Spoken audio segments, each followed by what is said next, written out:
Benvenuti al Meteo. Un impulso instabile mina l'anticiclone delle Azzorre. La giornata di venerdì 2 agosto vedrà infatti un tempo decisamente variabile. Nel dettaglio sul Veneto avremo condizioni di tempo spiccatamente instabile, con acquazzoni sparsi, possibili un po' su tutte le province, alternati tuttavia a pause anche asciutte e localmente più soleggiate. Migliorerà ovunque entro la nottata.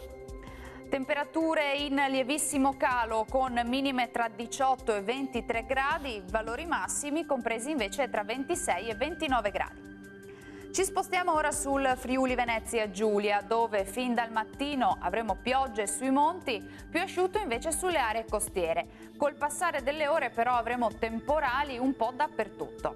Temperature minime tra 19 e 23 gradi, massime lievemente più fresche tra 27 e 28 gradi. Ci spostiamo ora sul Trentino Alto Adige, dove la situazione sarà pressoché identica, con instabilità diffusa e con precipitazioni ovunque, anche di moderata intensità. Temperature pressoché invariate, minime tra 18 e 19 gradi, massime tra 29 e 30 gradi. Bene, dal Meteo di Antenna 3 per ora è tutto, io vi do appuntamento al prossimo aggiornamento. Arrivederci!